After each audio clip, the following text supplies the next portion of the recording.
Bom, gente, vamos lá. Então, a mesa de hoje tem como tema pensar a experimentação, mas o professor Sandro Cobol, que ficou enrolado na rede aérea, não conseguiu chegar. Então, ele estava numa mesa ontem, vai falar hoje, e a fala dele ele estava numa mesa que o título é Escrita, Estado, Tirania do Significante e Resistências. E a fala dele é Processo Maquínico Neoliberal, o Estado e o Capital em Mil Platões. É grave o negócio, hein? E aí? Então, vamos passar para o Matheus Barbosa Rodrigues, Realismo Político de Deleuze, e depois para Michele Martins de Almeida, da Unimonte, se eu não sei as faculdades, as universidades, Antoninha Arthur, A Palavra que Rasga a Carne, né? O Sandro é da Unifesp e o Matheus também. É isso. Se vocês quiserem se apresentar melhor do que isso, vocês podem, para todos começar. Em geral, a gente faz assim uma autogestão e o Sandro, quer dizer, né? Por um processo geontocrático, você comanda aqui, entendeu? Então... Alô? Então, 20 minutos para cada um, depois a gente abre para falar. Vamos lá. Sandro, você tem um certo poder aí, vai lá. Mas quem você designa quem começa? O Matheus começa, pronto. O Matheus que é o coordenador dessa. Ah, ele que é o coordenador? Então tá bom, acabou. Alô? Boa tarde, gente. Eu fui orientado a dizer que a culpa do atraso é minha. Porque eu vou ganhar alguma recompensa por isso. Então, só pra registrar que a culpa é minha, tá bom? Então, eu vou começar. Meu nome é Matheus, eu sou doutorando na Unifesp. Esse é meu orientador, por sinal, o Sandro. E eu estudo Deleuze e o realismo especulativo, mas o que eu vou apresentar hoje é um recorte mais no Deleuze, eu não vou entrar em tudo isso. Algo bem simples, tá? Bem um rascunho, igual um colega falou. Deixa eu só pôr o tempo para não me perder.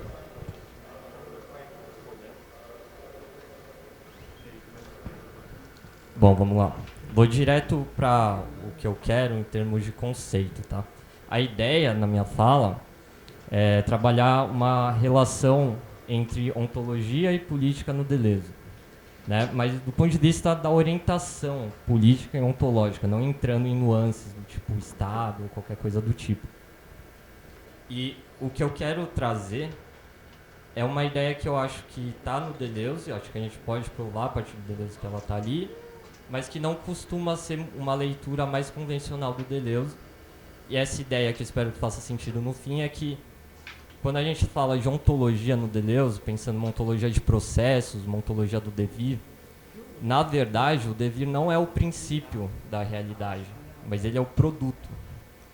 E, a meu ver, se a gente constata isso, a gente tem uma visão tanto da ontologia quanto da política do Deleuze que foge um pouco a um certo senso comum do deleuzismo, que, bom, não vou nomear pessoas nem nada, só uma imagem do deleuzismo, vamos dizer assim. E, bom, vamos então. Quando eu falo de ontologia no Deleuze, eu vou principalmente pensar o virtual, a filosofia do virtual, tá? E para introduzir essa ideia de virtual, a via mais fácil, mais tradicional, que está lá no Diferença e Repetição, é a gente opor o virtual ao possível, né? E daí a gente entende mais ou menos o que o Deleuze quer com isso, primeiro entendendo o que é possível, né? Então, a categoria do possível, ela vai ver a realidade, os processos da realidade a partir de dois eixos principais, que é a limitação e a semelhança. Tá tudo ali no Diferença e Repetição, capítulo 4, tá? E a ideia é simples de entender, os colegas trouxeram um pouco disso na mesa anterior. Limitação por quê? Porque a ideia é que quando as coisas se realizam, a gente passa de um não existente a um existente. A gente passa do possível ao real. Então a gente tem um campo de possibilidades, realiza uma delas, tem uma limitação. Um exemplo, a gente pode pensar numa teoria da ação voluntária, igual o Gabriel trouxe. Estou numa loja, tem vários tênis, os tênis são os possíveis, eu compro um tênis, realizei um possível. Então, fui do não existente, que era a falta do tênis, ao existente, um desses tênis no meu pé, básico, né? O segundo eixo é a semelhança. Então, e aí é um pouco mais sutil, mas também eu acho fácil de entender.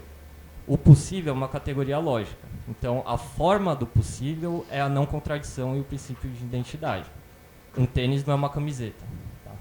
Só que o conteúdo desse possível vai depender do que a gente tem disponível no atual.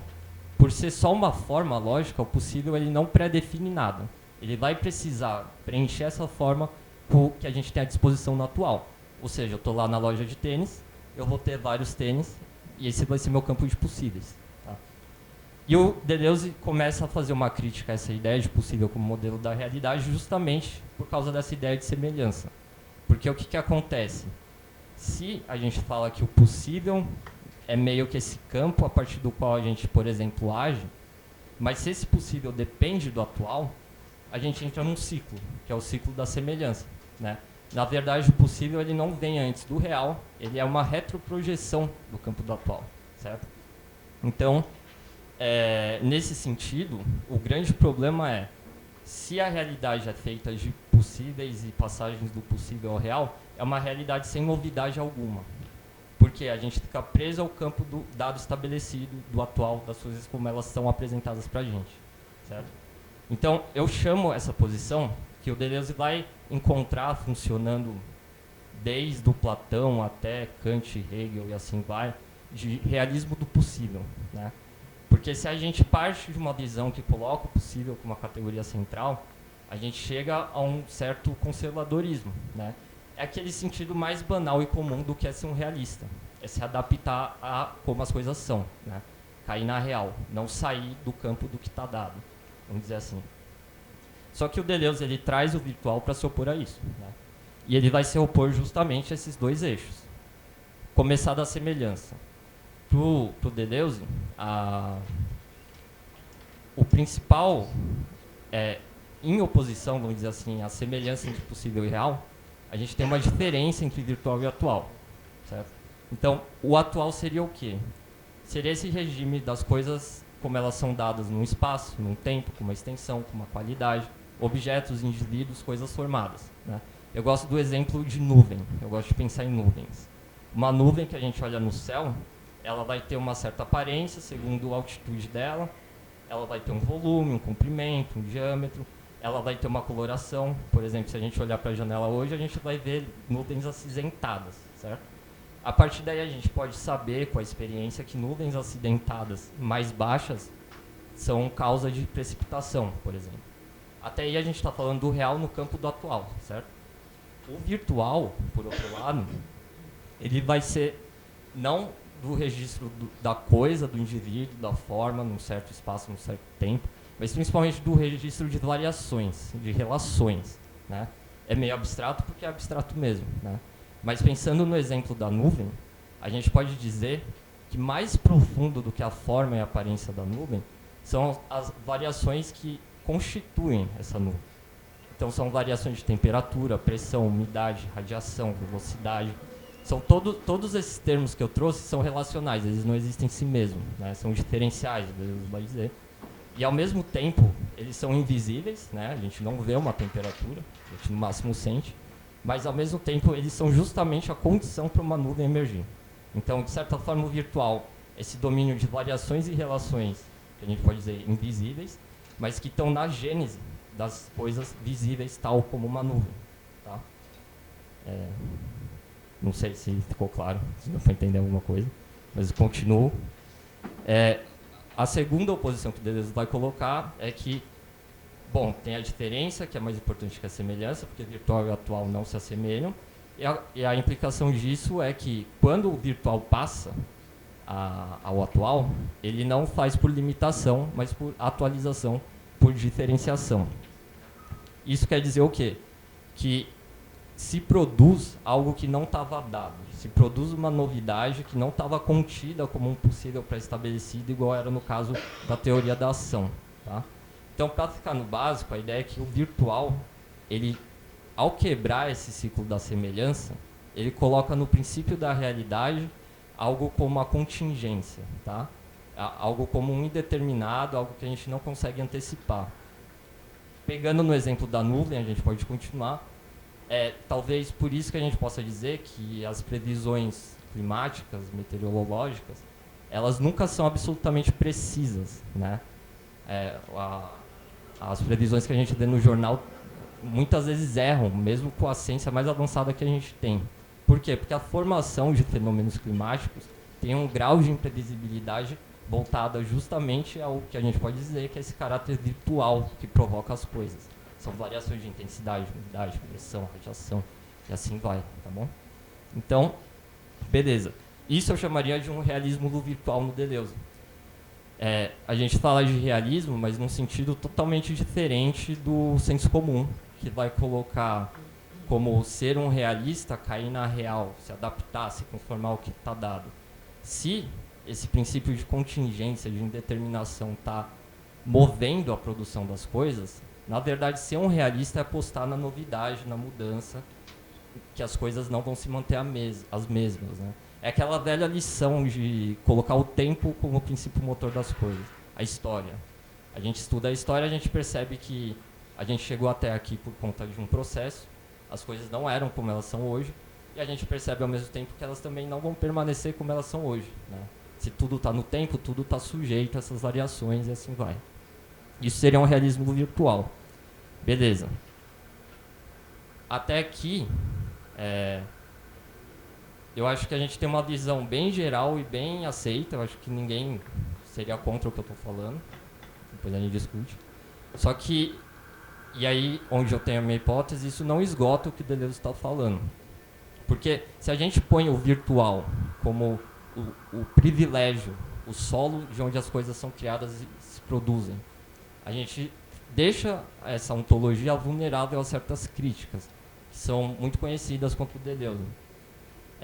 Por quê? Porque se o virtual é o motor da realidade, o atual ele sempre vai ser o quê? Um estado final e provisório desse motor. Então o atual ele vai estar, de certa forma, sempre subordinado, inferior, ontologicamente ao virtual. Ele vai ser sempre uma espécie de efeito dessa virtualidade, que é esse campo de possível, purificado de todo atual, que faz com que as coisas continuem rodando, vamos dizer assim. O Badiou, por exemplo, numa crítica que é meio clássica, que ele faz ao Deleuze, no Deleuze e o Clamor do Ser, né? Ele vai dizer que o resultado dessa filosofia do virtual é o contrário do que é o desejado pelo Deleuze. Por quê? Se o virtual é o privilégio da realidade, o motor de como as coisas são, a gente acaba caindo no neoplatonismo, né? Que é o contrário do que o Deleuze queria. Ele queria a subversão do platonismo. Por quê? Porque o virtual acaba fazendo o papel do uno da realidade, né?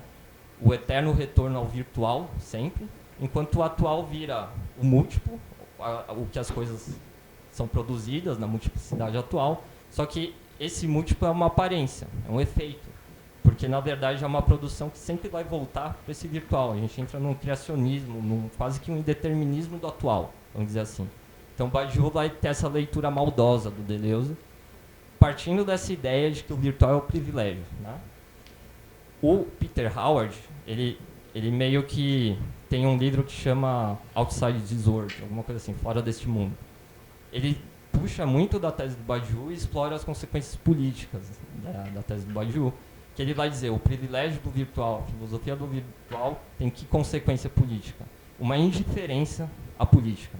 Ele vai dizer, se tudo é uma repetição do virtual, da dissolução, sair do dado, né, romper com o estabelecido, a gente conclui com Deleuze que conflitos, né, entre indivíduos, entre classes, agentes que participam desses conflitos, são secundários, são menos importantes do que dissolver tudo isso para vir para esse campo comum e virtual. Então, o Howard vai falar, o problema da filosofia do Deleuze, politicamente, essa filosofia do virtual, é uma indiferença às lutas atuais, né? Eu sei que deleuzianos torcem o nariz com essas ideias, né? Mas eu diria que acontece da gente ler o Deleuze assim, sem saber, com efeitos muito práticos em questões, por exemplo, quando a gente fala de lutas identitárias. Mas eu não vou explorar isso, porque além de ser polêmico pra caramba, com o tempo que eu tenho, eu só me perderia. Então eu vou avançar. qual que é a questão, então? No Deleuze, essa leitura do privilégio do virtual não se sustenta. E essa é a minha hipótese, vou dizer por que se der tempo, rapidinho.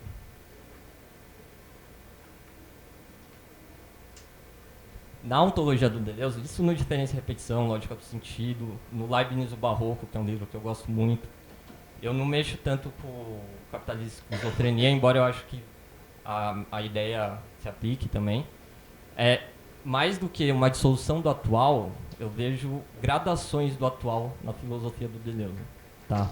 Então, quando ele critica esse atual como o que, de certa forma, causa uma claustrofobia do possível, né? Como o que se impõe, como os limites do que a gente pode ou não pode fazer, que é o realismo do possível, ele está criticando um atual que é epistemológico e é fraco. O que eu quero dizer com isso? É um atual que ele funciona como uma ilusão transcendental no sentido kantiano, que faz com que a gente transforme em essência, ou seja, reifique as coisas como elas são, sem levar em conta os processos que produzem essas coisas. Tá? Então, a gente parte do dado e a partir do dado cria um modelo de realidade que justifique porque as coisas são do jeito que elas são. Essa crítica ela é muito presente no Deleuze. É o motor da crítica à imagem dogmática do pensamento, do modelo da recognição, das filosofias da consciência do sujeito, e assim vai. Só que essa crítica ela não deságua numa dissolução do atual e nem num privilégio do virtual sobre o atual. Ela deságua num outro modelo de atualidade de indivíduo, de sujeito, que é o que eu chamo de um atual forte, que é um atual com algum tipo de estatuto ontológico, né? E eu só vou expor os caminhos para isso, né? Mas eu acho que o ponto que deixa mais claro essa ideia no próprio Deleuze é a ideia de que a criação ela não depende só do virtual, mas ela vai depender de encontros intensivos, né? A ideia de encontro. O encontro ele vai ser tanto que move o processo que a gente sai do dado estabelecido para uma virtualidade, ou seja, a gente se abre a possíveis outros do que esses que se impõem como os únicos possíveis. Está lá no capítulo 3 do Diferença e Repetição. Uma vez que a ilusão é transcendental, ou seja, uma vez que ela aparece para a gente como, primeiro, né, como só assim que as coisas podem ser, a gente só sai desse estado de estupor que o Deleuze fala, se a gente encontra algo que provoque a gente a sair desse estado. Tá? Esse encontro não é virtual, ele tem que ser intensivo, e eu defendo que esse intensivo é do regime do atual. Tá? Teria que falar muito sobre isso, mas tudo bem. E a ideia é, então, para a gente chegar no próprio virtual, a gente precisa dessa ruptura, desse encontro, tá? Que pode ser um afeto, pode ser várias coisas. E da mesma forma, para a gente ir do virtual ao atual, para a gente atualizar uma possibilidade que não estava dada, para a gente criar novidade, a gente precisa também da intensidade. E isso o Deleuze fala explicitamente em vários momentos, por exemplo, no capítulo 5 do Diferença e Repetição, que ele vai falar que o intensivo, o campo de individuação, comanda a atualização. Não é o virtual que comanda, é o intensivo. Né?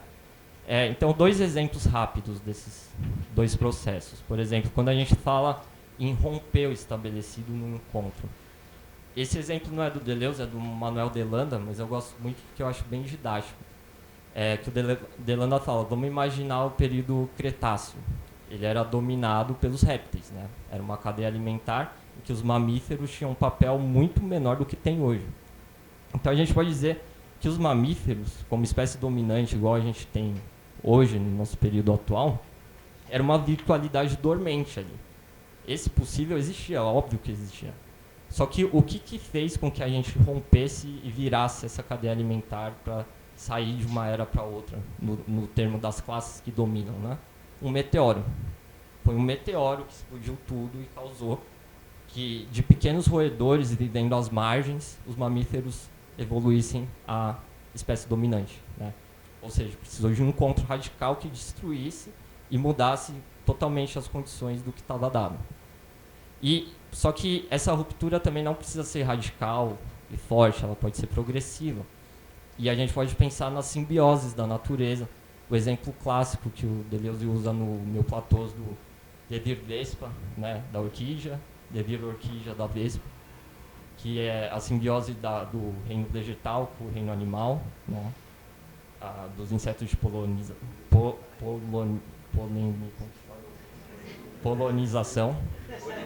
polinização.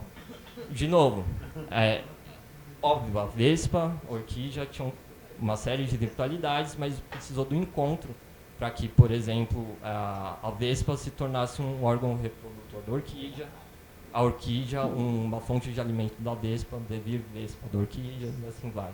Tá? Então, sem esse encontro, o virtual permanece dormente. Tá? Eu teria muita coisa para falar, mas eu vou adiantar para não estourar o tempo, que a segunda consequência é que não tem privilégio do virtual atual, mas tem uma relação recíproca entre os dois. Que é a ideia que eu exploro principalmente no Leibniz do Barroco, que é a ideia de dobra, de torção, né? Que não é uma correspondência, não é uma semelhança entre virtual e atual, mas é uma troca contínua, em que quando algo se atualiza, é um perspectivismo, a gente tem, como no Leibniz, uma visão singular da totalidade do universo, e essa perspectiva, ao mesmo tempo, ela supõe um virtual que está constantemente lá.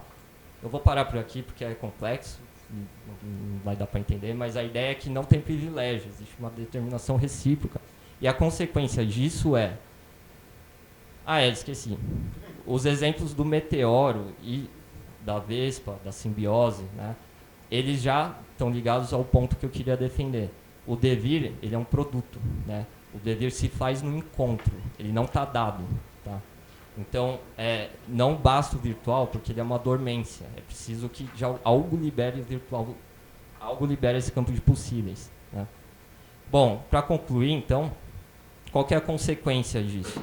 Primeiro, a leitura do Badiou não se sustenta, né? Porque o Badiou ele tem que ignorar tudo isso que eu falei da intensidade, do indivíduo expressivo e de outros conceitos para falar que o virtual é o mais importante. Teria muito para dizer sobre como o eterno retorno rompe com a substância do Spinoza e com a síntese da memória do Bergson, que tem a ver justamente com isso. Deleuze quer dizer, a gente precisa que a diferença se realize nos modos individuais. Não basta só postular uma substância a um tempo puro. Né? Depois o Spinoza vai reencontrar o Deleuze, mas vai reencontrar o Deleuze do Nietzsche, né? Igual a Mariana sustenta num artigo dela, que eu concordo.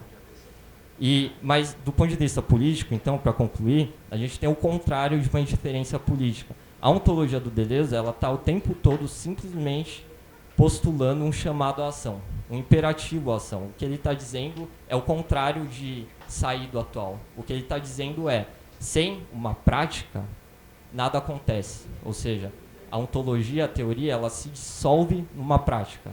É preciso meteoros que mudem as coisas, é preciso simbioses que mudem as coisas têm que se encontrar e se compor para que a diferença, o virtual e os possíveis aconteçam. A filosofia até pode chegar nessa ideia de que é preciso isso, mas é a prática que vai fazer isso. Né? É igual, o eterno retorno realiza a diferença. Né? Enfim, era um pouco isso. Obrigado.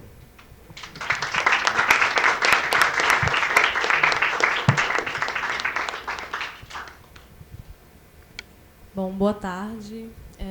Eu sou a Michele, como o Gueiron apresentou. Eu sou orientanda do professor Alex Fabiano, lá da Unimontes, no norte de Minas. Sou graduada em filosofia, mas o meu mestrado é em estudos literários.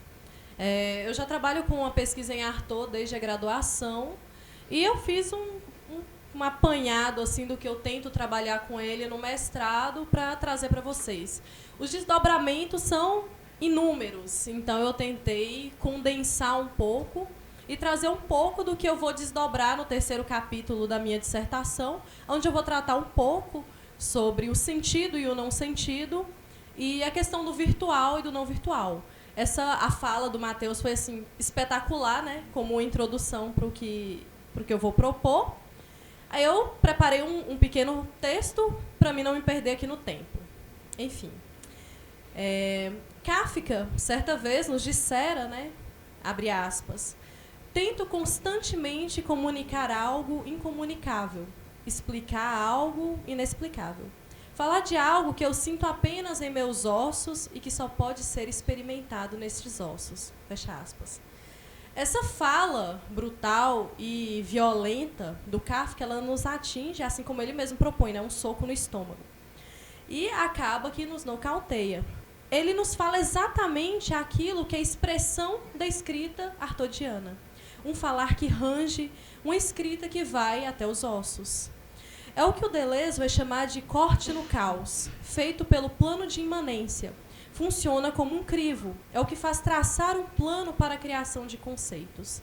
Para Deleuze e Guattari, e eu cito, o que caracteriza o caos com efeito é menos a ausência de determinações que a velocidade infinita com a qual elas se esboçam e se apagam. Não é um movimento de uma para a outra, mas ao contrário. É a impossibilidade de uma relação entre duas determinações, já que uma não aparece sem que a outra já tenha desaparecido. E o que uma aparece como evanescente quando a outra desaparece como esboço. O caos não é um estado inerente ou estacionário, não é uma mistura ao acaso. O caos, ele caotiza e desfaz no infinito toda a consistência. O plano de imanência, então, é ao mesmo tempo o que deve ser pensado e o que não pode ser pensado. Ele seria o não pensado no pensamento. É a base de todos os planos, imanente a cada plano pensável, que não chega a pensá-lo. É o mais íntimo no pensamento e, todavia, o fora absoluto. Fim da citação. Então, se para Deleuze os conceitos são acontecimentos e o plano é o horizonte dos acontecimentos, a palavra, então, em Artaud se faz um verdadeiro acontecimento, onde o plano é o próprio corpo. Ele corta, rasga as estruturas, os firmamentos. Ele cria verdadeiras fissuras para que seja possível passar um ar respirável. Segundo Prado Júnior, cortar só pode significar captar, definir uma fatia, por assim dizer, de um caos que permanece livre e infinitamente livre em todas as outras direções ou dimensões. Mas, além do corte no caos, o plano é também um crivo. Cortar é selecionar e fixar. Numa palavra, determinar, conter o rio de Heráclito ou o Oceamundo. Fecha aspas. Pensando, grosso modo, uma espécie de ontologia do caos, se é que isso é possível, nesse campo do não pensado no pensamento, falamos daquilo que Deleuze irá tratar em lógica do sentido sobre o sentido e o não sentido. A lógica do sentido deleuziano busca reverter a ontologia e destruir o fundamento. O que importa é a aliança que é promovida pelo rizoma. Nesse campo, então, a escrita do Artaud ela vai se revelar como signo de desobra, aquilo que o Blanchot chama de désœuvrement. Perdoe o meu francês horrível.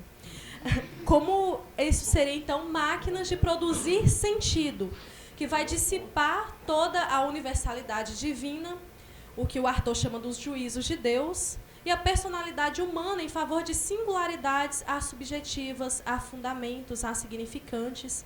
E esse é o espaço do não sentido, o próprio corte no caos. Abre aspas, tornando os limites embaçados e flutuantes, erodindo as palavras e as formas ao comprometer sujeito, narração, pensamento, escritura, voz, língua, imagem e representação. Fecha aspas. A vida, ela é uma fenda aberta, uma fissura, ela é incorporal, é o que o Deleuze chama, numa relação com os estoicos, de um não sentido da superfície, um acontecimento puro de superfície. Em lógica do sentido, Deleuze pontua que o sentido ele é pensado como um puro efeito da superfície e que produz em função do não sentido. Para Deleuze, o sentido não é nunca um princípio ou uma origem, ele é produzido. Ele não é, abre aspas, algo a ser descoberto, restaurado ou reempregado, mas algo a produzir por meio de novas maquinações. Ele não pertence a nenhuma altura, não está em nenhuma profundidade, mas é feito de superfície, inseparado da superfície como de uma dimensão própria. Fecha aspas. Então, sendo assim, ele se difere da relação de falta e de ausência de sentido frente a esse não sentido. E se diferindo também do sentido fundado por essências universais, como as crenças em critérios totalitários da razão, que previnem uma ferida aberta e evita, assim, a fissura. O não sentido ele é aquilo que faz valer o sentido, que o produz circulando a escritura. Deleuze nos diz, abre aspas, o não sentido é ao mesmo tempo o que não tem sentido e o que opõe a ausência de sentido operando a doação de sentido. Fecha aspas. Então, o que está em jogo para Deleuze aqui é indicar que o sentido não é outra coisa senão um puro efeito de superfície. É o sentido resultado de um não sentido. O sentido ele não pertence a nenhuma altura ou profundidade, ele se aproxima daquilo que o Blanchot vai chamar de impossibilidade. O pensamento que surge a partir dessa sua experiência com fora, nas margens de uma experiência limite, esse efeito de superfície, porquanto ele se distingue da relação de falta e de ausência de sentido, frente a esse não sentido, e porquanto se distingue do sentido fundado por essências universais.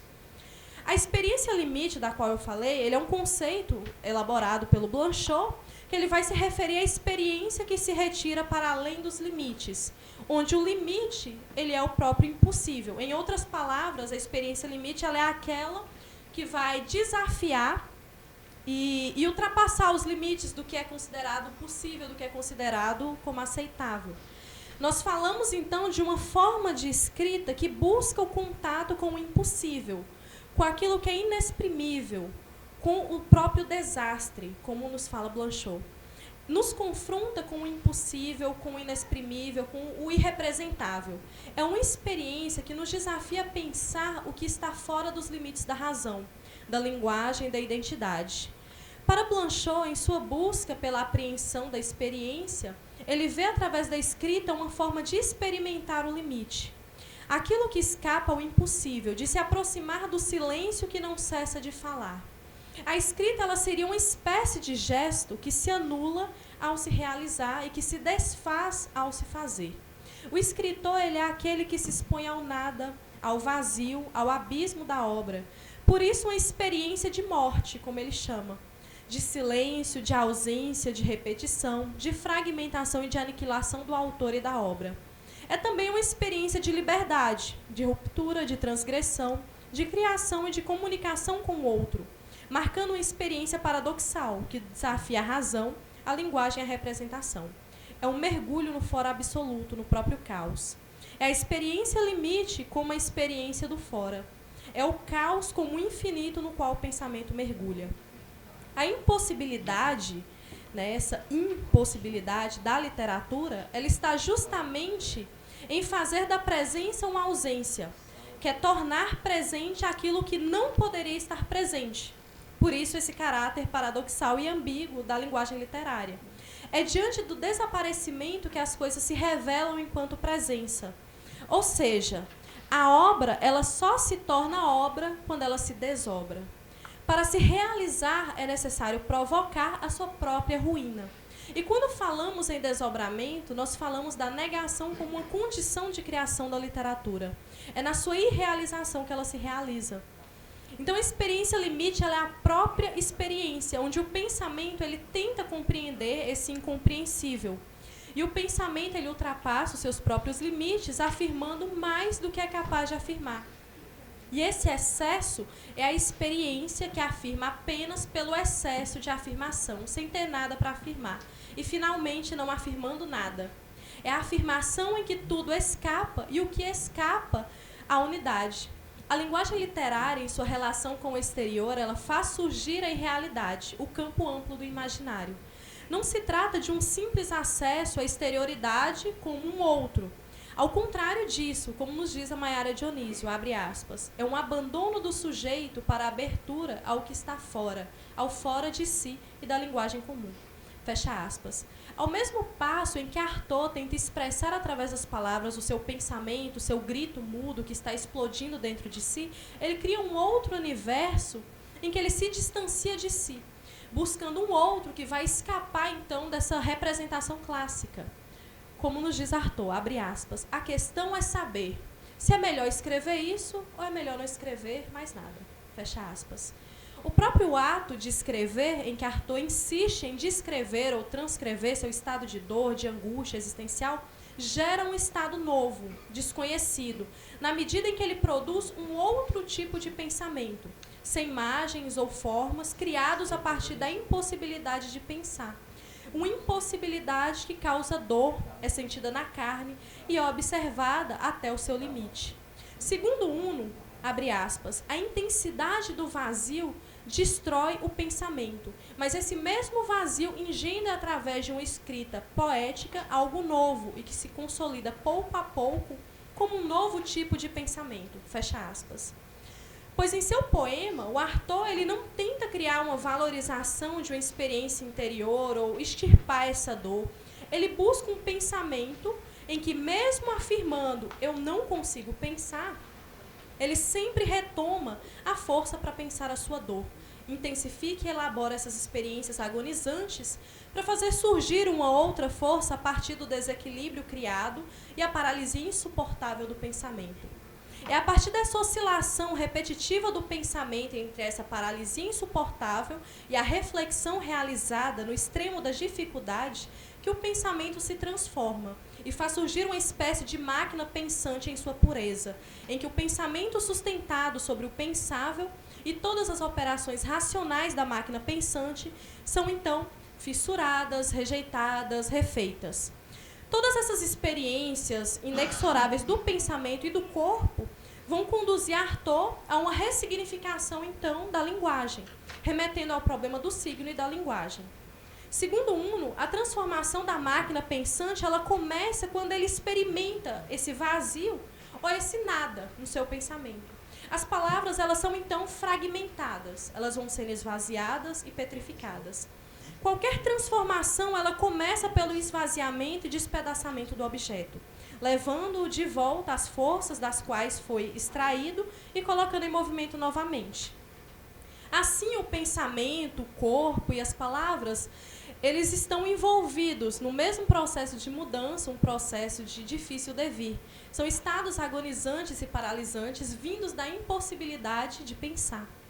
Então, nesse sentido, nós tomamos a literatura de Antonin Artaud como escrita fragmentária, outro conceito do Blanchot, que surge do despedaçamento e do processo de desintegração da palavra, e de uma fissura da linguagem, onde as forças que compõem a vida são transmutadas em uma escritura e nos estilhaçam através da experimentação. Um conjunto de experimentações concernentes a forças diferentes que falam através dele e se inflamam nele, exprimindo-se sem parar. Abre aspas, corroendo os contornos que definem o pensamento, a forma, a linguagem. Fecha aspas. É uma espécie de expressão literária que, assim como em Kafka, interessa a Deleuze pelas possibilidades de constantes comunicações transversais. Configura o que Deleuze chama de literatura menor. Nós falamos de uma literatura que implica a produção de sentido rizomático, a expansão de elementos heterogêneos criados sobre a tutela da heterogênese do pensamento.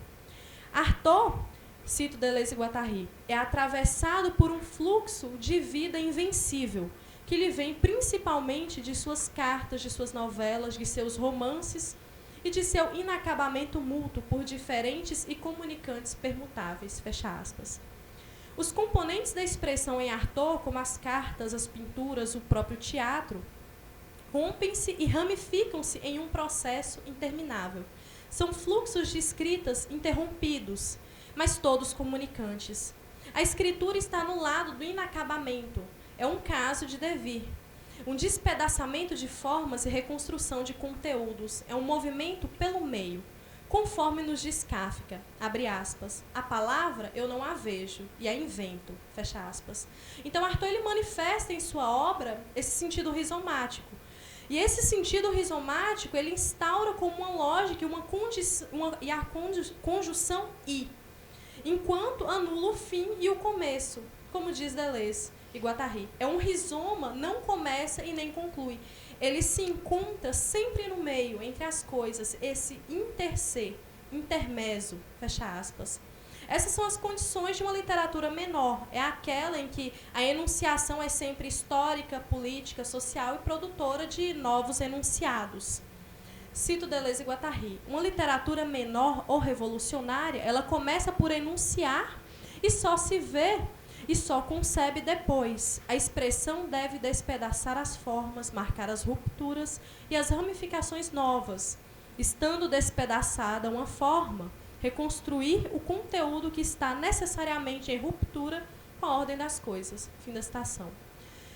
Ora, então a escrita desobrada em Artaud se dá como uma força capaz de esvaziar e fragmentar a matéria, para posteriormente reconstruí-las e inseri-las nesse fluxo contínuo de movimento e de vibrações permanentes, que insere a literatura na abertura de caminhos que provocam deslocamentos. Ela se configura enquanto uma afirmação da fissura nas margens da produção de sentido. As forças que constituem e animam a vida são transmutadas em sua literatura. A palavra, ela se transforma e se rompe com os significados, desafiando os limites do autor e da linguagem. E a sonoridade e o silêncio ocupam o vazio dos corpos que vão sendo invadidos por forças que o ferem de forma intensa, direta e contínua. Ocupar um instante inabitado dessa palavra que rasga a carne e deixa a ferida exposta. Como uma escritura presença que quer romper com uma episteme já dada, ocidentalizada, verticalizada. Se temos que, mesmo que minimamente, a falta se posicionando e demarcando um espaço, é porque ela é signo de presença, de criação. Então, um dos objetivos que norteiam essa nossa pesquisa é o que pretendemos não mais do que dimensionar a enorme ausência que compõe a escrita, tratar da incógnita, da transgressão que a escrita insiste em ser e em preencher. Artaud, ele se rebela contra a consciência pré-determinada e as políticas do pensamento, afirmando sua existência como um ato de revolta. Nós falamos de uma busca do Artaud por uma ontologia para sondar a experiência originária sufocada pela cultura do Ocidente. Ele busca princípios de uma escrita crítico-criativa que carrega em si um pensamento poético-político e que, a partir de corpos que criam, como ele mesmo diz, abre aspas, eu sou o homem-árvore. E eu não tenho mais raízes, mas eu ainda tenho folhas e elas ainda estão verdes e eu ainda vivo. Fecha aspas. Então, onde a racionalidade ela não consegue se expressar é que o poético fala e o corpo sente. Cito Artaud. Para existir, basta abandonar-se ao ser. Mas para viver, é preciso viver. É preciso ser alguém. E para ser alguém, é preciso ter um osso. É preciso não ter medo de mostrar o osso e arriscar-se a perder a carne. Fim da citação. Pensar a palavra em Artaud é pensar essa morte de um corpo que se liberta, a potência do infinito e da possibilidade, da impossibilidade, que abraça o fora e, ao invés de fugir do precipício, se atira nele. O pensamento que se retira para o fora coloca o eu enquanto um paradoxo. O eu enunciador dessa linguagem literária não é um eu idêntico a si, uma vez que não é um eu que representa um sujeito, não se refere a si mesmo. Afinal, abre aspas, escrever não tem nada a ver com significar, mas com agrimensar, cartografar, mesmo que sejam regiões ainda por vir. Fecha aspas. É um acontecimento da experiência limite, como quisera Blanchot. Artaud escreve a partir de um fora de si, no amplo campo da suspensão, da flutuação, onde toda a potência do vazio é explorada ao máximo. Cito Artaud. Eu sou, parece, um escritor, mas o que eu escrevo? Eu faço frases sem sujeito, verbo, atributo ou complemento. Eu aprendi palavras, elas me ensinaram coisas. A minha vez de ensiná-la uma maneira de um novo comportamento. Fim da citação. Então, as palavras de Artaud, segundo Uno, são plenas de signos manifestando imagens corroídas, representações abortadas, pensamentos desorganizados e formas desordenadas passando por uma crise existencial frequentemente inexprimível. As obras de Artaud rendem, elas mesmas e de uma só vez, a descrição de um processo singular de pensamentos impossíveis e a prática desses pensamentos que lançam sem cessar a lucidez e a solidez de uma opacidade flutuante. Fim da citação. A escrita de Artaud é, então, a escrita fragmentária, a expressão de um devir incomunicável por meio da escrita. É a expressão do desdobramento da palavra, uma escrita do caos. Aquilo que não pode ser dito de outro modo que não seja em desalinho. A sua escrita caracteriza isso que o Blanchot chama de escrita fragmentária, que ele chama, essa escrita fragmentária, elas seriam essas relações que vão imprimindo ritmo e que geram novas possibilidades de sentido entre elementos singulares e que fazem com que o todo ele seja extravasado. Então, considera que De mesmo modo, a leitura ela é um gesto de reescrita, né? Mantendo o texto incólume, transforma-se sempre em outro, cria mundos outros, né? Então até o próprio leitor cria um outro mundo. Configura-se enquanto tal uma dobra. E por fim, o campo de criação criado pela escrita fragmentária, ele é o campo, né, desse diverso, do múltiplo, ele imprime uma desestruturação da forma em termos temporais, institui um lugar, um espaço-tempo marcado pela ruptura, pela fissura da linguagem, pelo desvio, pelo salto, pela diferença. Blanchot afirma que a descontinuidade, marca dessa escrita, não se restringe ao fragmento e nem dele depende. Há, então, um descentramento da ideia, do pensamento e do sentido.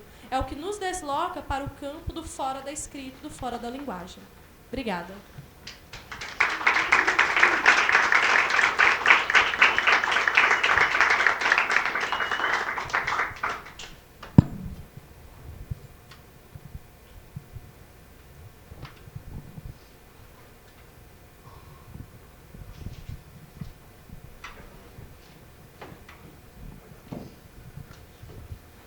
Oi, olá, boa tarde, gente. Obrigado pela presença de vocês.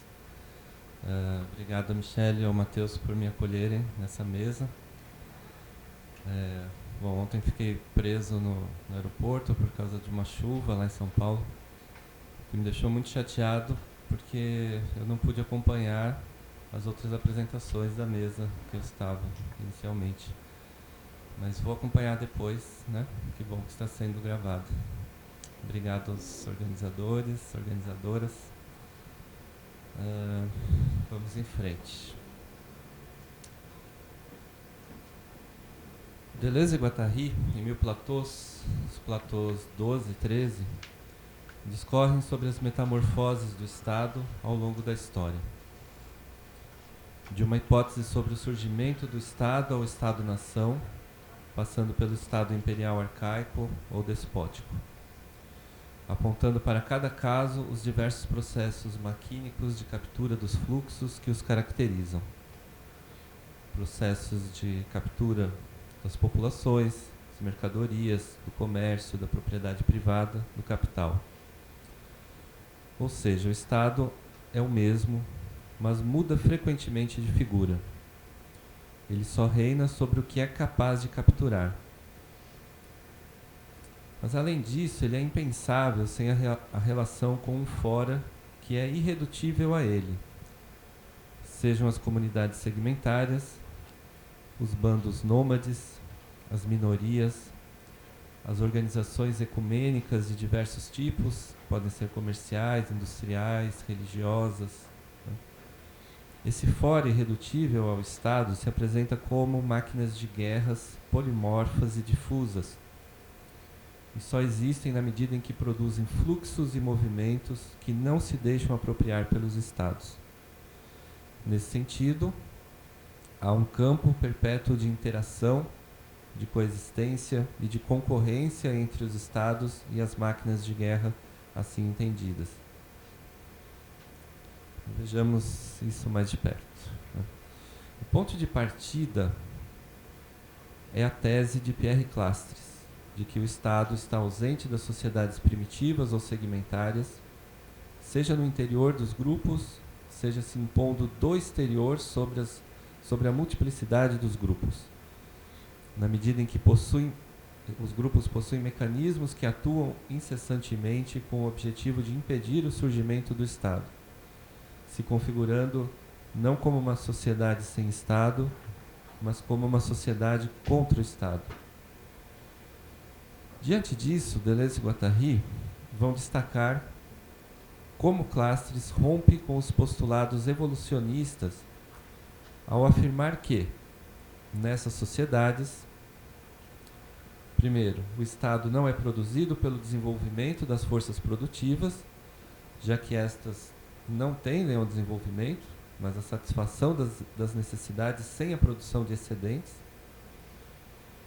Segundo, o Estado não deriva da fusão progressiva dos grupos através das alianças que se configuram pela troca, pois a troca produz alianças com o fim de fazer a guerra, e as trocas estão assim limitadas pela guerra.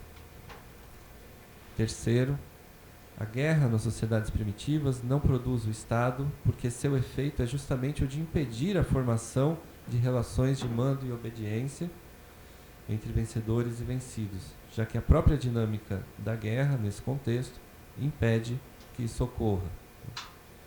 E quarto, tampouco o Estado é o efeito do acúmulo do poder pelo chefe, já que há diversos mecanismos que impedem esse acúmulo e se trata de uma função de prestígio e não uma função de poder. Portanto, o Estado não é o efeito da divisão política ou econômica. Ao contrário, só haverá distinção entre governantes e governados no interior do Estado. Assim como somente a partir do Estado será possível a produção de excedentes e a divisão econômica entre ricos e pobres, assim como a realização de grandes obras públicas. Ou seja, não se pode explicar o surgimento do Estado por aquilo que depende da existência do Estado. Se já houvesse dominação violenta de uma classe sobre outra, não haveria necessidade do Estado, pois este seria redundante ao garantir as condições de exploração e de dominação que, no entanto, já estavam presentes. A questão que se coloca, então, é, afinal, como e por que foi possível o surgimento do Estado? Diante desses mecanismos que visam evitar o seu aparecimento, como foi possível que ele não só surgisse, mas que triunfasse? O próprio Clásteres levantou algumas hipóteses a esse respeito. Uma delas é sobre as sociedades nas quais a guerra tinha um espaço central na vida política, na qual um grupo de guerreiros se dedicava exclusivamente à guerra. E outra sobre o adensamento demográfico, concomitante ao fenômeno do profetismo entre os Tupi-Guarani. Não vou, claro, falar sobre isso, né? Não daria tempo. Apesar das hipóteses avançadas por Clásteres serem rechaçadas por ele próprio, isto é, de não ser possível pensar no surgimento do Estado a partir da proeminência de guerreiros, tampouco do aparecimento da força disruptiva do profetismo, já que em ambos os casos prevalecem mecanismos que inibem a consolidação de um poder de comando ou de uma divisão política no interior da sociedade primitiva. Apesar disso, o próprio sentido de sua problematização indica que Clásteres está flertando ainda com o evolucionismo, isto é, com a ideia de que o Estado vem depois, que ele nasceria de uma evolução ainda que brusca ou milagrosa, motivado por algum fator novo que viesse perturbar a ordem social primitiva. Daí, Deleuze e Guattari, rompendo com as hipóteses evolucionistas e apoiando-se na arqueologia, afirmam que é preciso admitir que o Estado sempre existiu, pronto e acabado, que sempre ao lado das sociedades primitivas se encontravam impérios, margeando-os, sempre em contato. O equívoco de Clásteres e dos etnólogos em geral foi supor uma independência, uma autossuficiência das sociedades primitivas, quando o que havia de fato era um campo perpétuo de interação, onde estados e sociedades primitivas coexistiam e concorriam. A arqueologia mostra que tais estados imperiais arcaicos existiam por toda parte. Na Ásia, na África, na América, na Grécia, em Roma, e que talvez se possa contar uma outra história à medida em que avançam as escavações. A origem desses estados pode ser cada vez mais recuada no tempo. Possivelmente já surgem no Paleolítico, ou seja, deles, né, dos estados, decorreria um estoque de sementes selvagens provenientes de diferentes territórios que permitem as hibridações que dariam ensejo à agricultura, e o mesmo valeria para a criação de animais de pequeno porte. Esse teria sido o caso de Satal-Huyuk, na Anatólia. As cidades imperiais precedem, nesse caso, a agricultura. Eu vou fazer uma pequena citação, a única aqui do texto, de Mil Platôs, né? Não é mais o Estado que supõe comunidades agrícolas elaboradas e forças produtivas desenvolvidas, Ao contrário, ele se estabelece diretamente no meio de caçadores, coletores, sem agricultura nem metalurgia preliminares. E é ele que cria a agricultura, a pequena criação e a metalurgia, primeiro sobre seu próprio solo, depois os impõe ao mundo circundante. Assim, o Estado não supõe mais um modo de produção. Ele o cria e o difunde por toda a sua zona de influência. Ao mesmo tempo que afirmam a coexistência, Deleuze e Guattari apontam que o Estado nasce adulto e surge de um lance, no meio de caçadores-coletores e não como efeito desse meio, impondo-lhes seu modo próprio de produção, ao mesmo tempo em que as sociedades primitivas buscam conjurar o seu aparecimento. Se eles avançam, teoricamente, na compreensão dessa interação, é porque afirmam que é preciso pensar a coexistência desses dois movimentos, dos primitivos em direção ao Estado, conjurando a sua existência, e do Estado em direção aos primitivos, dissolvendo a sua ordenação social.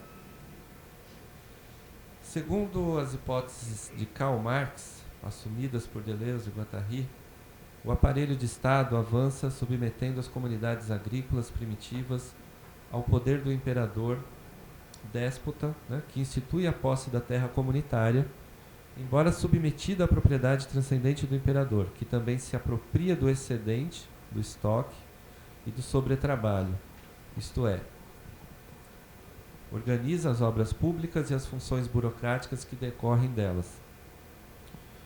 Assim, o Estado imperial arcaico operaria a posteriori uma sobrecodificação das comunidades agrícolas, de códigos de linhagem e de territórios, e isso já suporia certo desenvolvimento das forças produtivas do Estado, ao menos um estoque e uma metalurgia.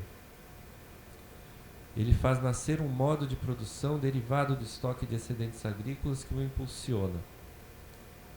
Nesse movimento, porém, o Estado vai simultaneamente, na expressão deles, liberar também uma grande quantidade de fluxos descodificados que vão lhe escapar. Fluxos que não serão mais contidos dentro de seus próprios códigos. São eles, há um fluxo do trabalho, notadamente nas minas e nas metalurgias, que escapa à burocracia do Estado.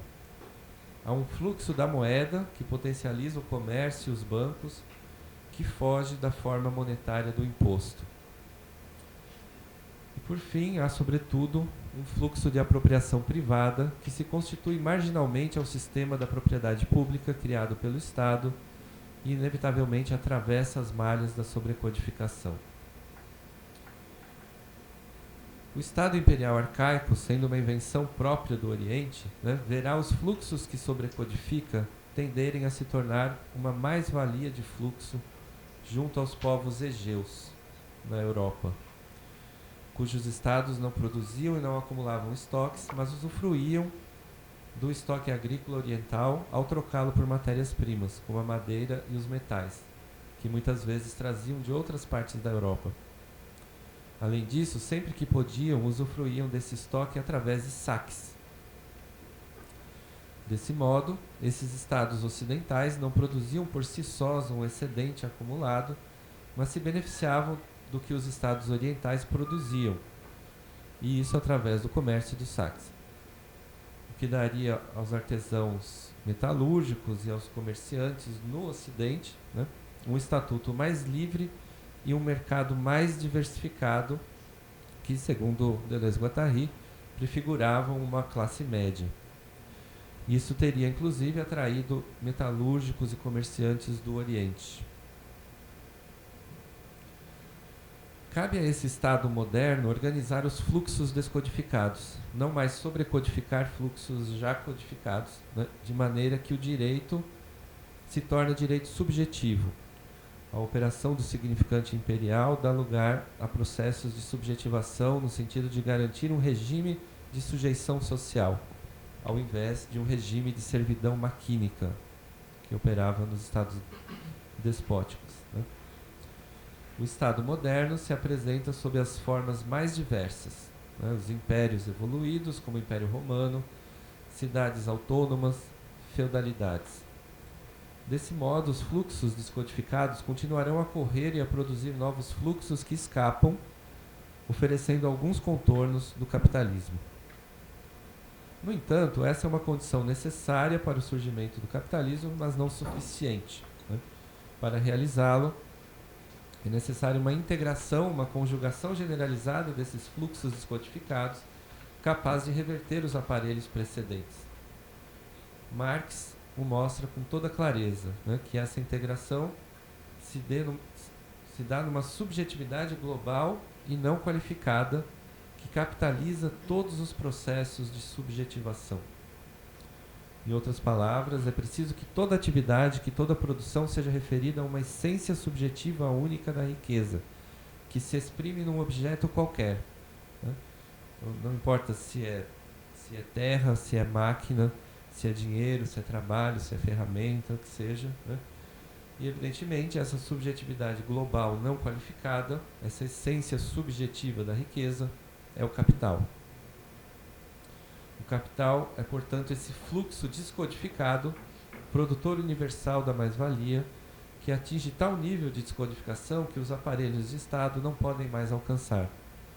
Para isso, é preciso que as duas condições, né? Por um lado, o fluxo de trabalho se torne trabalho livre, não mais servidão ou escravidão, né? E, por outro lado, a riqueza se torne capital puro, homogêneo e independente, uma riqueza não mais qualificada como fundiária, mercantil ou financeira. Essa é uma tese que eles tomam de Etienne Balibar. O capitalismo se forma quando o fluxo de riqueza não qualificado encontra o fluxo de trabalho não qualificado e se conjuga com ele. Para isso, os fluxos precisam se livrar de seus inibidores, como a organização feudal do campo e a organização corporativa das cidades. O capitalismo, assim, se constitui a partir dessa axiomática geral dos fluxos descodificados. Esse é o limiar do capitalismo, a descodificação máxima, a desterritorialização dos fluxos produzidos pelo capitalismo, que se torna uma axiomática cosmopolita. O capitalismo constitui uma potência ecumênica transnacional, insensível às decisões dos governos, com uma enorme massa monetária pátrida. Estou citando um pequeno trecho aqui, né? Uma enorme massa monetária pátrida que circula através dos câmbios e das fronteiras, escapando ao controle dos estados. O capitalismo é uma potência de desterritorialização absoluta que toma por único objeto o trabalho materializado, isto é, a mercadoria, em suma, uma ordem econômica que poderia passar sem o Estado, né? Que renova frequentemente seu grito contra o Estado em nome da mercadoria e da desterritorialização. Como explicar, então, que o Estado sobreviva a esse limiar? Acontece que, né, com o capitalismo, os Estados mudam de forma e adquirem um novo sentido.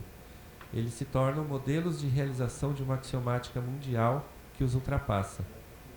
A axiomática capitalista é imanente e se realiza imediatamente e ao mesmo tempo nos diferentes campos que atravessa, em setores e meios de produção diversos, em estados onde cada um oferece recursos, populações, riquezas, equipamentos, etc. A axiomática faz com que suas próprias necessidades sejam conduzidas pelos estados no sentido de transformá-las em mecanismos de acumulação, de aceleração e de concentração. Esses mecanismos podem ser indiferentemente o regime colonial, a proteção industrial e as guerras comerciais, o regime fiscal e de dívida pública, etc. Foi através dos Estados-nação que o capitalismo encontrou a possibilidade de circular livremente, sem obstáculos, tanto o fluxo do trabalho quanto o fluxo do capital. Os Estados não são mais paradigmas transcendentes de uma sobrecodificação. Eles se tornam modelos de realização imanentes para a axiomática dos fluxos descodificados. Que eles sejam Estados-nação, em qualquer dos casos, tem uma importância crucial, pois os Estados-nação surgem a partir do Tratado de Westfália, né, em 1648, Eles surgem contra os sistemas imperiais, as feudalidades, as cidades e contra as minorias nacionalitárias, né? Frequentemente, a nação se constrói sobre uma terra e sobre um povo, com os meios mais sangrentos. Mas o que constitui o povo é o fluxo do trabalho. O que constitui a terra é o fluxo do capital. Ao constituir-se, no entanto, como uma axiomática de fluxos descodificados no quadro dos Estados-nação, o capitalismo reinventa um sistema de servidão maquínica, que não remete à transcendência, mas opera na imanência da axiomática. Nesse novo contexto, as pessoas que eram subjetivadas como trabalhadores ou usuários das máquinas técnicas na sua fase motriz passam a ser submetidas a um regime de servidão às máquinas cibernéticas e informacionais, das quais são partes constituintes. Desde a Revolução Industrial, não confundir, né, as máquinas cibernéticas com algo recente que tem a ver com um computador e tal, né? Trata-se do sistema homem-máquina, né, tematizado por Maurice de Montmollin, numa tese interessantíssima de 1963, que foi orientada pelo Simondon, né, e é citada pelo Guattari. O sistema homem-máquina, no qual a relação entre o homem e a máquina se faz em termos de comunicação mútua, interior e não mais de uso, onde a informação deixa de ter como referência o humano. Esse sistema seria consequência do crescimento do capital constante em relação ao capital variável, que remete ao trabalhador da empresa ou da fábrica. Já estou terminando, tá? Já deu 20 minutos aqui, mas falta pouco. Esse crescimento é o da automação, que muda o regime de trabalho, que torna a maquínica a mais-valia, que estende o quadro à sociedade inteira, inaugurando uma nova servidão maquínica. A sujeição e a servidão agora não param de se reforçar e de se nutrir mutuamente, já que o poder se alimenta da linguagem, da percepção, do desejo, de todos os microagenciamentos sociais e se exerce através da normalização, da modulação, da modelização, em suma, do controle sobre essa informação disponibilizada pelas máquinas informacionais.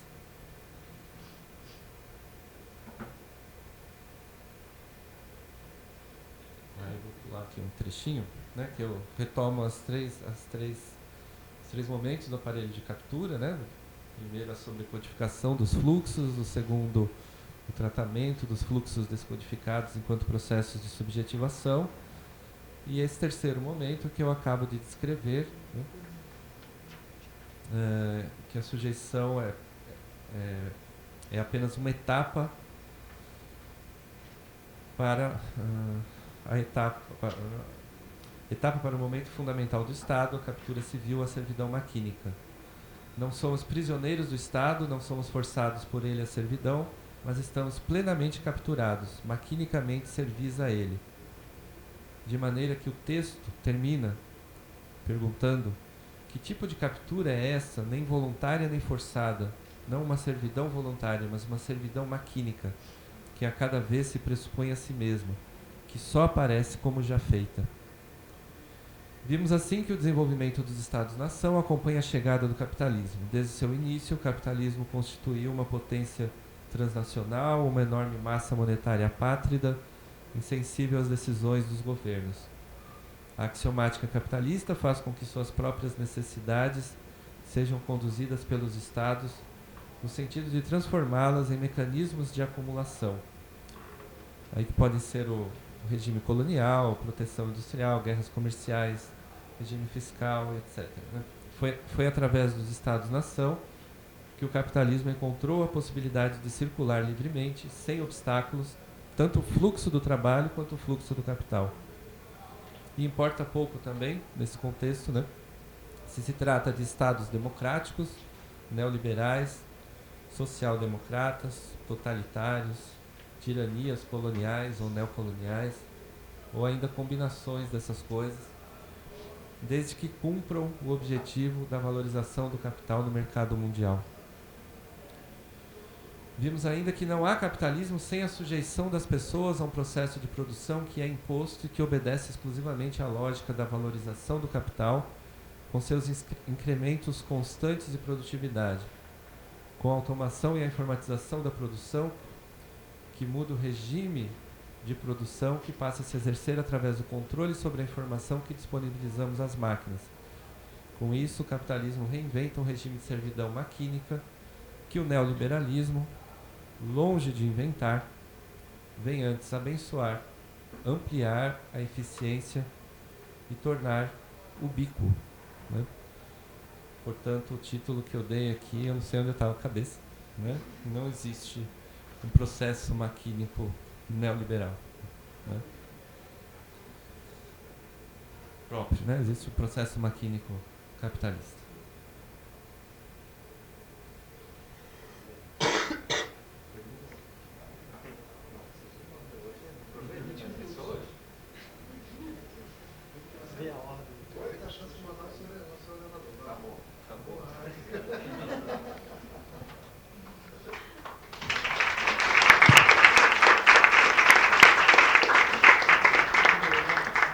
Vai ter lançamento de livros? Vai ser amanhã.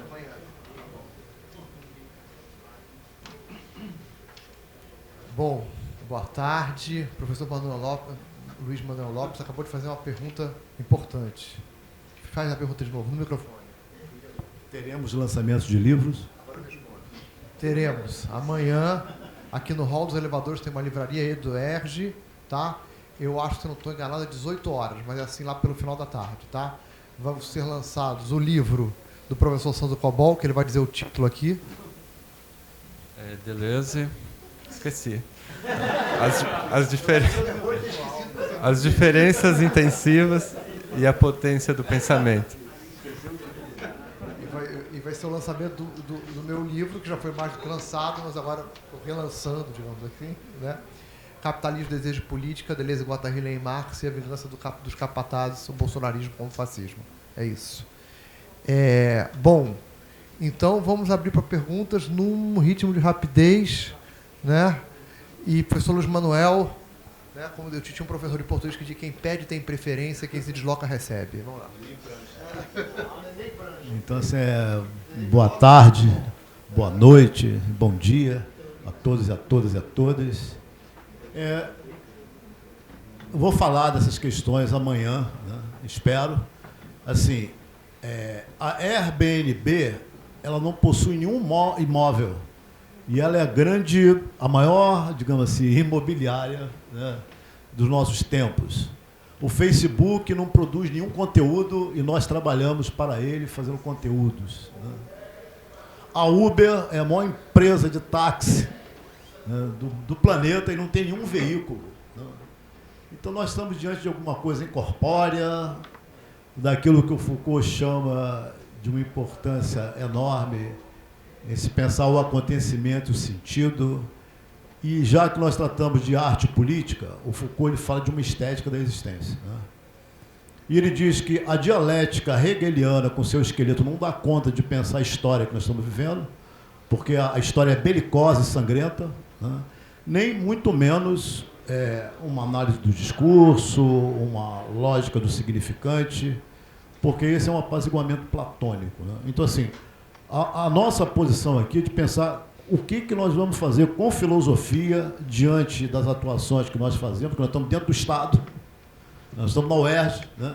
E dentro do mercado que produz o Estado. Né? Então, assim, como fazer alguma coisa, Matheus, eu vou fazer a pergunta para os três, com a filosofia, além dessa questão do possível, de nós pensarmos que, como diz o Leibniz, ele critica o Descartes, porque o Descartes fala de um ser perfeito. Ele fala assim, mas isso é uma tolice. Dizer que um ser perfeito e uma ideia existe é a mesma coisa que nada. Então, um ser possível é aquele que não tem contradição, então ele pode ser real, né? E o real atual. Ele tem a possibilidade de se tornar atual. Né? Então, como é que nós podemos pensar com o Deleuze? E engraçado, que o Deleuze parece que ele é uma esponja, né? Ele puxa tudo e o Guattari não é citado. 1000 Platôs é Deleuze. Né? Bodas contra a Natura é Deleuze, não tem Guattari. Né? E Bodas contra a Natura, na verdade, é Remy Chauvin, né? Um biólogo que eles vão pegar. Né? Então, assim, nós temos toda uma questão por desfazer, jogar esse propósito para fora, porque, assim, nós vamos fazer uma exposição, nós temos que... Início de citação, fim de citação, sabe? Isso é uma questão formal que é colocada em cima de nós. Abre aspas, fecha aspas. Se nós não rompermos com essa subjetividade, sabe, que nos conduz, o que nós vamos fazer com filosofia e com Deleuze? Né? Nós estamos embalsamando Deleuze e Guattari, nós estamos fazendo alguma coisa para explodir com esses propósitos todos. Né? E nós criticamos muito o Estado, mas esquecemos o mercado. Né? Enquanto nós estamos no meio do incorpóreo, dos incorpóreos e coisa que o Deleuze traz para nós. O Deleuze, então, como pensar... por exemplo, a carga literária do Arthur Michele, que o Guattari fala em Confrontações, como algo que ele não traiu, ele não se vendeu, como nós fazemos, como os literatos se fazem. Né? Então, assim, a pergunta é, para os três, o que nós podemos fazer com todos esses propósitos que vocês colocaram, mas no sentido da gente ir além, né? de realmente não nos tornarmos profissionais dessas conversações, como diz o Deleuze, lógica do sentido. Não sei se foi por isso que ele se suicidou, eu acho que ele se suicidou porque ele não conseguia mais fumar, né, mas, na verdade, nós apenas estamos sendo os profissionais dessas conversações e nós temos que ir além mais. Deixa eu passar para mim, depois. Vai ter pouco tempo hoje, vamos lá, por causa desse debate. Quem vai?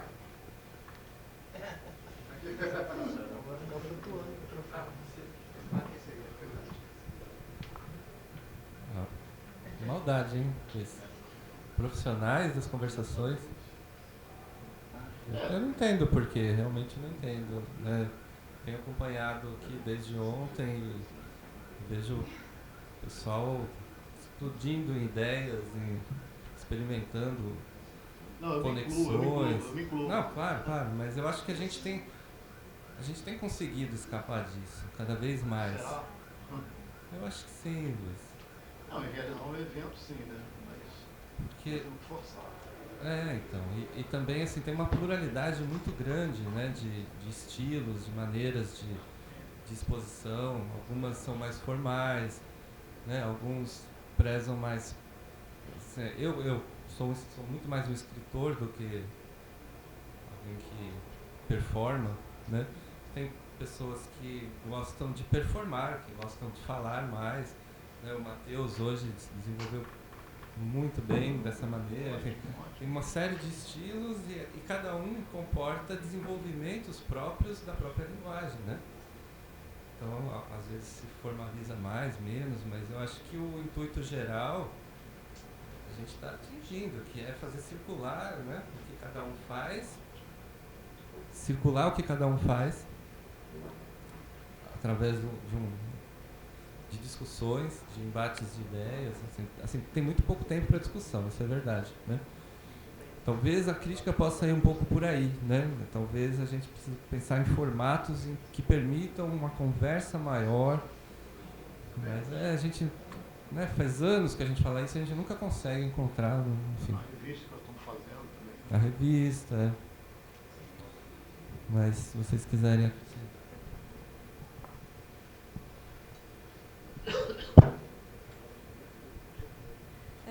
Eu acho que só de nós estarmos aqui dentro de um auditório discutindo filosofia, falando de poesia, já é um para além, né? Já é em si mesmo um ato de criação. Porque até no próprio café, quando a gente sai aqui e conversa, as ideias pululam o tempo inteiro. Então, agenciamentos vão sendo formados a partir daí.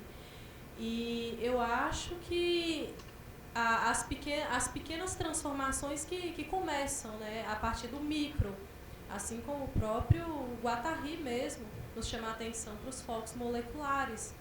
Então, essas micro-operações no próprio cotidiano já são de uma grandeza assim, enorme, né? Então, eu acho que daí a gente já começa, como o próprio Arthur nos propõe, ressignificando a nossa própria vida, a gente começa a ressignificar a cultura, né? Enfim. Posso falar?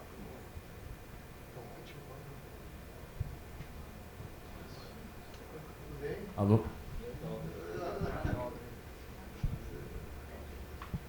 Já que o Luiz provocou, vou falar de coisas que eu queria deixar de falar, não vou falar. Eu acho que a política no Deleuze se encaminha para uma coisa de autonomismo, ajuda mútua, ação direta, anarquismo. E lutas locais, né, eu diria.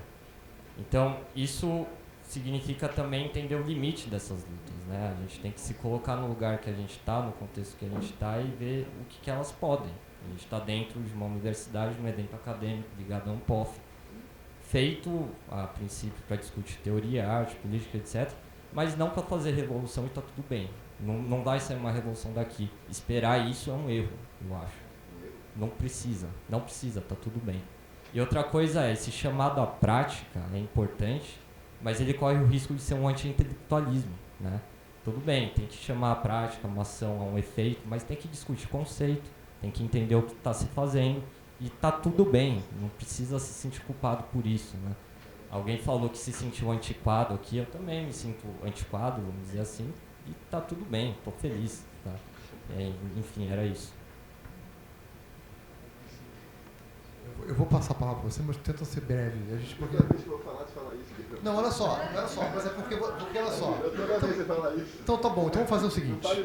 Não, então vamos fazer o seguinte, vai ser melhor. Vamos fazer o seguinte. Vamos chamar a próxima mesa e a gente joga lá para frente. Fala, vamos lá. Quero falar da fala da Michele, que eu achei muito importante, porque antes de ouvir, parecia que a arte vinha de um lugar etéreo, algo raro, com uma coisa assim, com uma ideia, algo raro. Interessante escutar vocês falando Deleuze, fica mais europeu que o Deleuze, porque parece que é como se fosse um espectro do fantasma que tirasse a intensidade quando eu me acoplo a essa máquina DG, né? Então, a Michele, quando traz o Arthur, você tirou a arte que estava até agora no lugar meio de uma espécie de elaboração vindo de não sei onde, que de repente ela emergeria de uma condição, né? E essa questão do despedaçamento, da desobra, é muito importante, porque se a política segue uma linearidade, a arte vai despedaçar esse messianismo.